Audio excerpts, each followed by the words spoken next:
Hi friends, welcome to tech and tax. ఈరోజు మనం Karnataka retailer బంద్ గురించిన విషయాలు తెలుసుకుందాం. కర్ణాటకలో రిటైలర్ బంద్ ఎందుకు ప్రకటించారు, ఎందుకు అంటే రిటైల్ దుకాణాలు మూసివేసి బిజినెస్ అంతా అమ్ముకుపోయింది. ఎందుకోసం అనంటే జూలై 25న కర్ణాటకలో రిటైలర్ బంద్ అనౌన్స్ అయింది. చిన్న చిన్న వ్యాపారులు, బేకరీస్, టీ షాప్స్, పాలు, అదర్ రిటైలర్ దుకాణాలన్నీ మూసివేస్తున్నారు. కారణం, వ్యాపారులకు భారీగా జిఎస్టీ నోటీసులు వచ్చాయి. ఈ నోటీసులు డిజిటల్ పే మాధ్యమంగా జరిగిన యూపీఐ లావాదేవీలపై ఆధారపడి వచ్చాయి. చాలా అకస్మాత్తుగా పాత పన్నులు, పెనాల్టీలు వేయడం వల్ల వ్యాపారులు పాతాళంలోకి వెళ్ళిపోతామని భయపడుతున్నారు.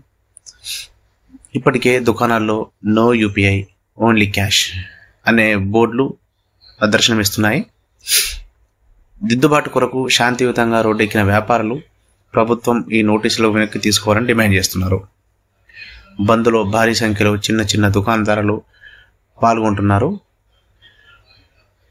ఇది కర్ణాటకకు మాత్రమే పరిమితం అనుకోవడం తప్పు. ఒక చోట అగ్గి రాసుకుంటే దేశమంతా పాకుతుంది అంటారు కదా, ఆ రకంగా ఇంకా దేశమంతటా కూడా ఇలాంటి సంఘటనలు ఇంకా జరిగే అవకాశాలు కూడా ఉన్నాయి, ప్రభుత్వం స్పందించకపోతే.